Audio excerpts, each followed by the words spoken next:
Now that I have my hole drilled out with a pilot drill and an F drill bit, now I'm going to get a 5/16 by 18 tapered tap. Notice the tip, and then also notice that it's bigger on this end and it tapers down to a smaller diameter here. You can actually see the teeth are nice and large here, and as they go down here, they disappear and get thinner and thinner. This is a starting tap or a tapered tap to use to start holes in a thread. You're also going to need a T-handle. And then we're going to put threads in this hole.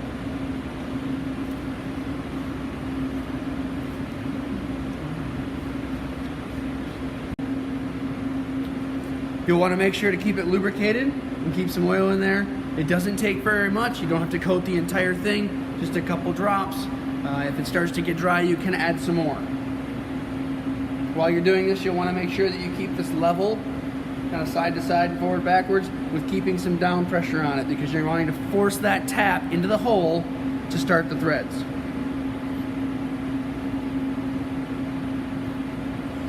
Once you've started and it's in there, start to thread it. If you get a little resistance, you'll want to stop and you'll want to back it out a couple turns, and hard to see, but you can see some metal shavings coming up, and it'll kind of clear those threads out. And then you can put it back in to where it started to grip, and then you can go a little bit more.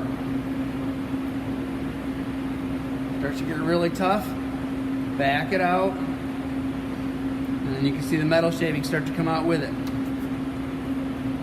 That ensures, or helps to ensure, that you will not snap this tap off in this block. If you snap it off in there, it'll stay in there.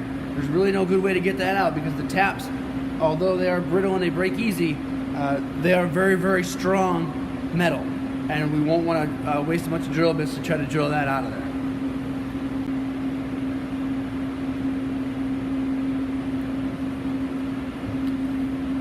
You can see all the metal shavings that came out of that hole trying to create those threads. Once you do this on the top side, you'll want to flip your block over and go from the bottom side, because although the top looks pretty nice and clean and smooth, the bottom will have some jagged edges and it won't be tapped correctly. Now we'll be able to check and see if a bolt will go in that end. And I will check both top and bottom holes. You'll notice when I got done here, I don't have a whole lot of oil and everything else, coating the vise or the bench or anything like that. This is relatively clean. I use just enough oil to get the job done.